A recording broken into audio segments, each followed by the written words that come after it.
Hello YouTube, welcome back to the Card Combo Show with me, Chocobilly, where I look at the weird and wonderful card combinations in the Final Fantasy TCG, and this week I'm going to be looking at forwards that use the dull keyword as part of an ability cost. So, the cards I'm going to be looking at are Illua from Opus 14, Yuri from Opus 7, Balthier from Opus 13, Puppetmaster from Opus 14, and Barret from Opus 15. First up we have Illua, who is a 1 CP 3000 power fire forward with haste, and when Illua attacks, you may dull any number of active fire backups you control. When you do so, choose one forward, deal it 3000 damage for each backup you dulled due to this ability, and Illua gains plus 3000 power for each backup you dulled due to this ability until the end of the turn.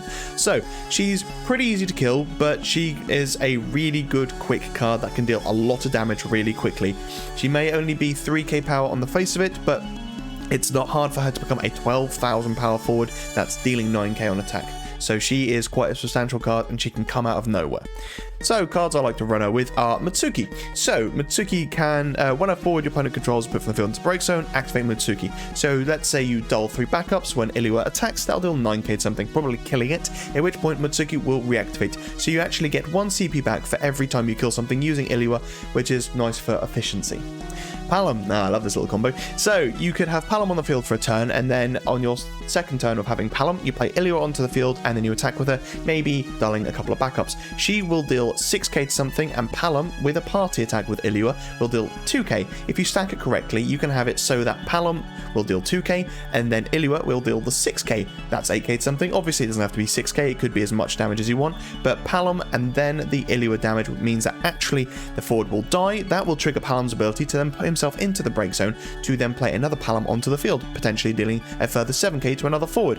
But because you party attacked with Palom and Illua, even though Palom isn't there anymore, Illua is still attacking, so actually you have just dealt quite a significant amount of damage to 2 of your opponent's forwards, whilst you still have attack on the board. So maybe they have 3 forwards, but only 2 of them can block, those 2 are now dead, and Illua can swing through and deal a point of damage.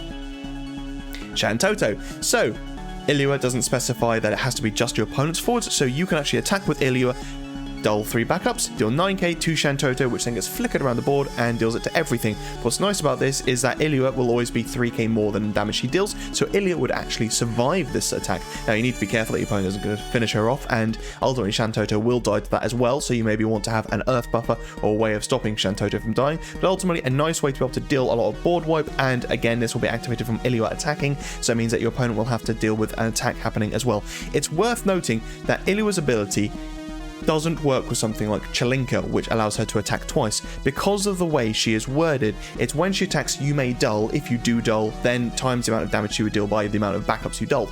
So even though she may attack a second time, you would then have to, say you wanted to deal 9k, you can attack with her, dull 3 backups, she'll deal 9k attack. If she then attacks a second time, you'd need to dull a further 3 backups for her to deal 9k again.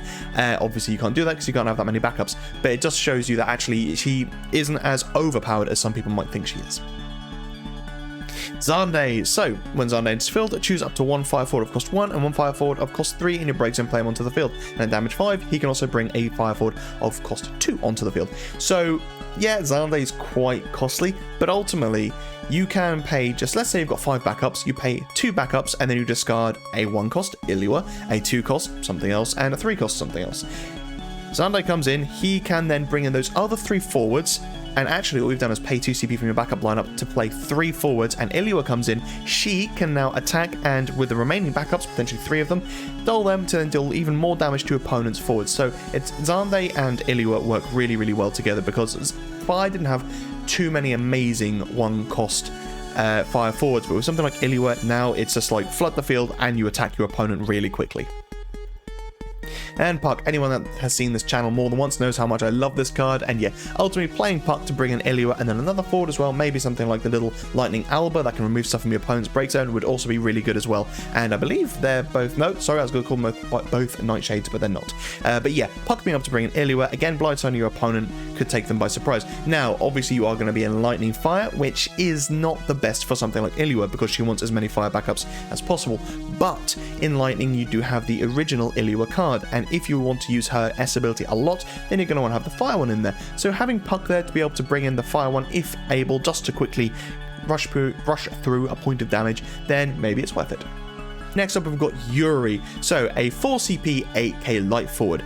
Yuri has all the elements except Dark. Dull a total of 3 active backups of the same element, or 2 active backups of the same element, and Yuri. Select one of the 4 following options. Draw 1 card, choose one forward, deal it 4,000 damage, choose one forward, dull it and freeze it, or choose one forward, it loses all abilities until the end of a turn. Now, this card is very infamous, and when it came out was very, very heavily played, and for very good reason. He has some fantastic abilities, and it's very easy to hit or to pay the cost for it as well.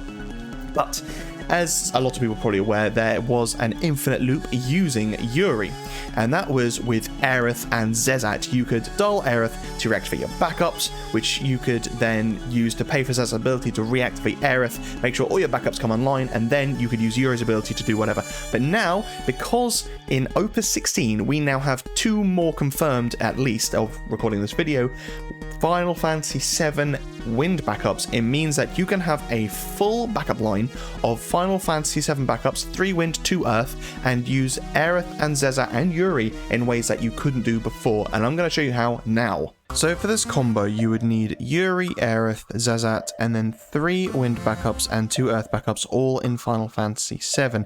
Now, as of recording this video, both Chocobo Sam and Madam M haven't been released yet, hence the little funny cutouts.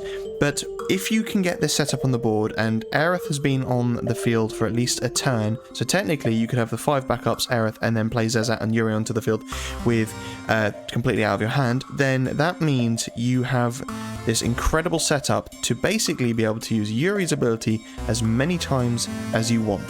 Now, there are 2 phases, as I call them, to this particular combo, because of the fact that there becomes a point where it starts repeating itself, whereas the first setup phase, or as I call it setup phase, is slightly different. So, the way you would go about this is you would begin it by dulling Yuri and 2 wind backups.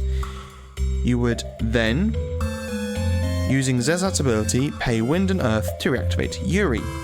You can then dull Aerith to reactivate 3 7 characters, so 3 backups.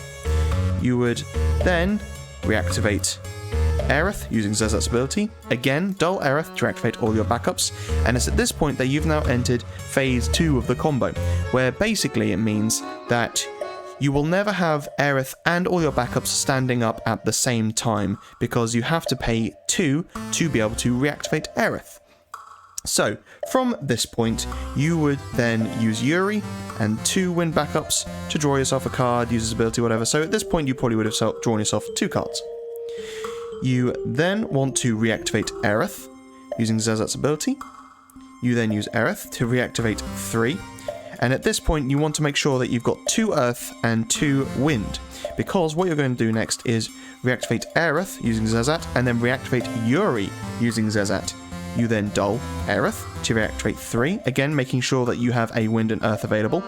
You dull to use Zezat's ability to reactivate Aerith, dull Aerith to reactivate 3, again dull to reactivate Aerith, dull Aerith to reactivate 3, and now you have all of your backups online, ready to repeat the process. You can dull Yuri, get yourself a card, reactivate Aerith, and you see where I'm going with this, and ultimately you are able to do this as many times as you want. If your opponent can't interject in any way, shape or form, you can use all of Yuri's abilities as many times as you want.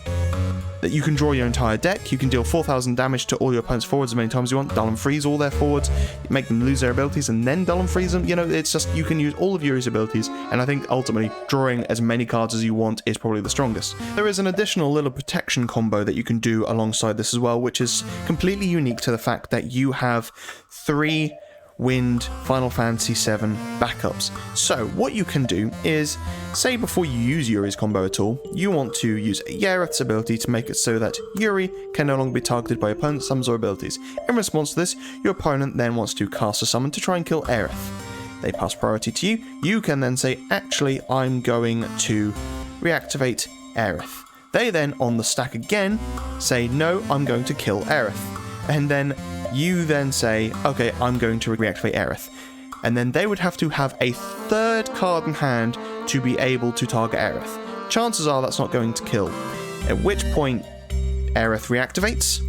And then before the second chance for the second thing your opponent has cast, you can dull Aerith to reactivate 3 backups, dull to reactivate Aerith, dull Aerith to reactivate 3, and then rinse and repeat to make it sure that all your backups come online. And then at this point you can reactivate Aerith, then use Aerith's ability to make it so she cannot be targeted, all before your opponent's second card resolution.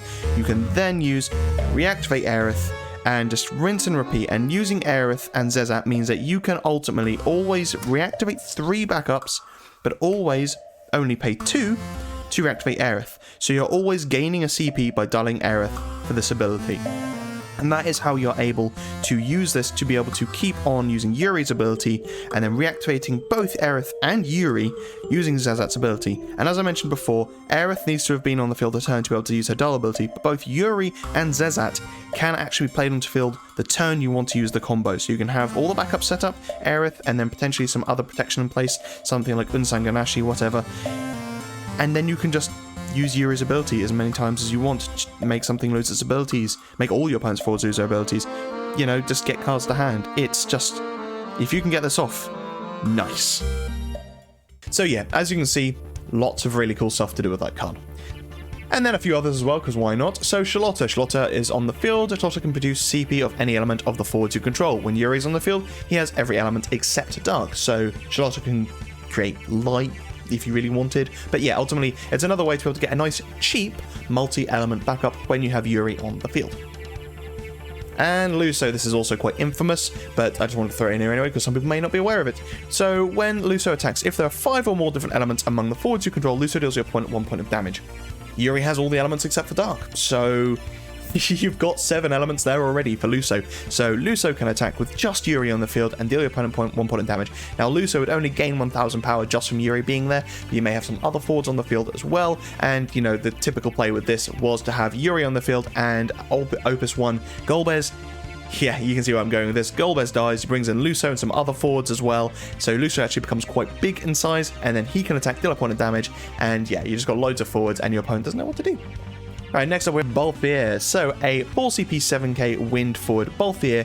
When Balthier enters the field, choose one Job Sky Pirate forward of cost 2 or less in your break zone, play it onto the field. I have some fibre on my nose, sorry guys. Dull 2 active Job Sky Pirate.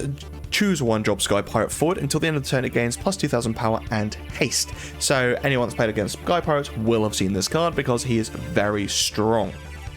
So Asura actually is something I would like to run with Balthier, because you can either choose 2 forwards and activate them, or choose 5 backups and activate them. And choosing 2 forwards is basically a way to be able to guarantee, if you've got 2 Wind Sky Pirates, to give something forward and haste. So you bring Balthier and let's say Elza onto the field, you can then immediately dull both of them to give, say, Balthier haste. You then cast Asura to reactivate both Balthier and Elza, and then attack with Balthier. And then maybe you have 2 wind backups, 2 Sky Pirate backups, you can then dull them to then give Elza haste as well. And again, you can do that multiple times with Asura, so you can dull them, cast Asura, reactivate with backups, do it again.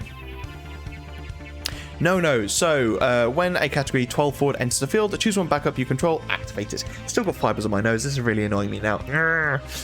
So, I mean, again, a pretty brain dead play, but the fact that Balthier comes in, then brings in another Sky Pirate, and I believe all Sky Pirates are from 12, so that means you get 2 backups reactivated for playing Balthier and another forward, and the chances are that other forwards are going to be disgusting as well. So ultimately you've paid 2 CP for 2 big forwards that have some really, really good abilities.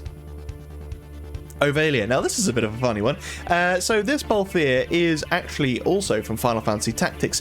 He wasn't in the original game, but in the War of the Lions remake, whatever, they actually added a couple of extra characters in, including Cloud and Balthier. And so this Balthier anyway, is actually category FFT as well. So that would mean when he dies with Ovalia on the field, you would get your card, because Ovalia has the text: when a category FFT forward you control split the field into the break zone, draw 1 card. This effect will only trigger once per turn, but that would be fine because he's probably your only FFT card in the deck anyway. But what I also like about this as well is the fact that you can use Ovalia's S ability when Balthier is going to die to bring him back onto the field, potentially on your opponent's turn. So, you know, Balthier blocks, he dies, he leaves the field, comes back onto the field from the Aegis ability with Ovalia, and then he can bring another backup. He can bring, well, potentially a backup. Can he bring a backup? Just go forward. No, he can't bring a backup, sorry. But he can bring another forward onto the field as well, just from blocking, and they enter the field active. Well, the other forward would enter the field active, Balthier will enter dull. But yeah, just a nice way to be able to bring more things onto the field. Leo. So, if you haven't seen my spoiler, go watch my spoiler video, but I talk a bit about Sky Pirates in that, and yeah, Leo working with just in Sky Pirates in general is really good, but ultimately being able to play, you play Leo onto the field, you look at your top 5 cards, oh look, there's Balthier, cast him onto the field for free, he then gets to bring something out of your break zone as well, so yeah, just super efficient and super quick.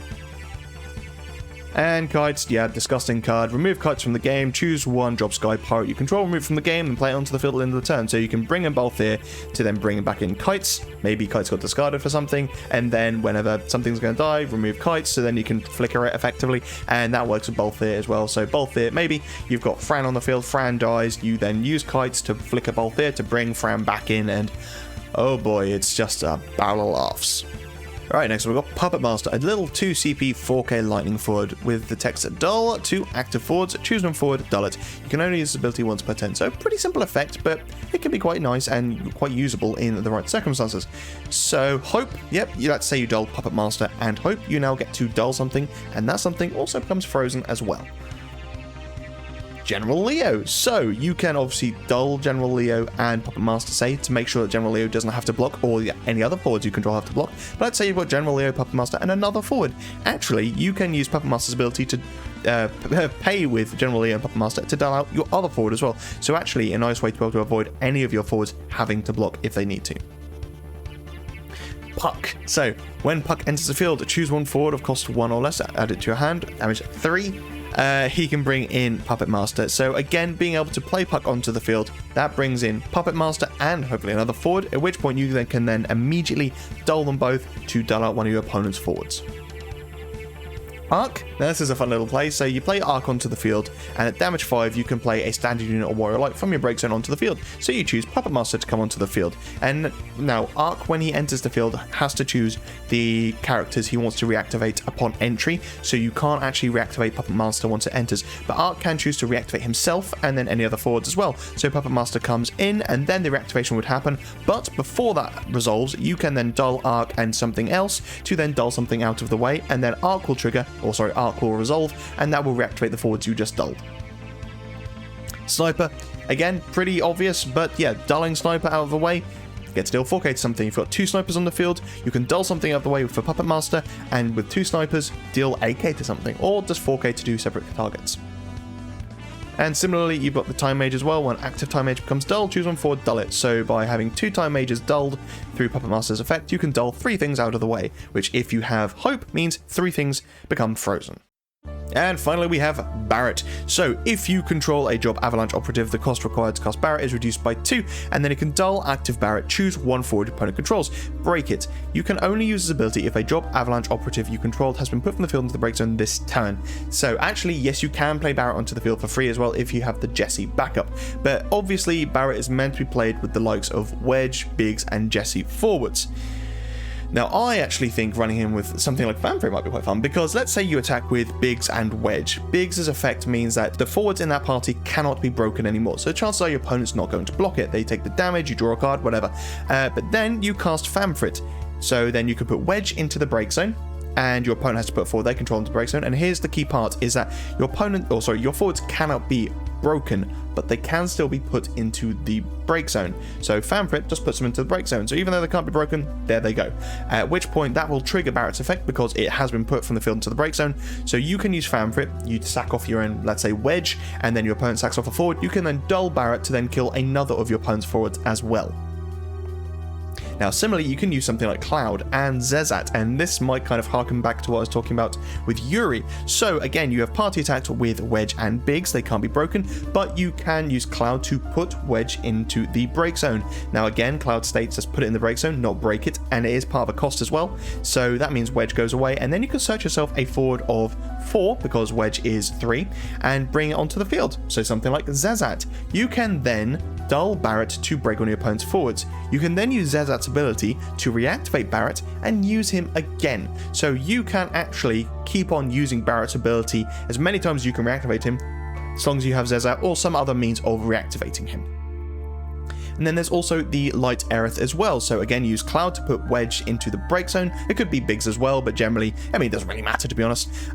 Yeah, so use Cloud to put either of them in the break zone. You can then play Aerith onto the field, and Aerith will come in and get you 2/7 characters out of your break zone to your hand. So that Wedge or Biggs you just sacked off, you can now bring it back into your hand and can be played onto the field for only 1 CP because Barret is still on the field. And then you can still use Barret's ability to break something as well. Yeah, so there's a lot of cool cards out there and a lot of cool combos. And with the advent of the new Final Fantasy VII wind backups, we can now do some truly janky stuff with Aerith, Zezat, and Yuri. And yeah, it's just silly. How easy is it to really get that set up? Not great, but ultimately it's still there, and you never know, it might make its way into some major tournament that someone never sees coming. I doubt it, but fun nonetheless. Tell me what you guys think. I think Opus 16 is shaping up to be quite an interesting set. There's some strange cards out there, and we've just had the second second wind legend revealed, which is very niche, but that doesn't mean to say that it's bad. It's just more of a high roll deck. Either way, we've got some really cool cards coming out of this set, and I'm super looking forward to it. Thanks for watching, guys. Stay safe, be lucky, and I'll see you in the next video.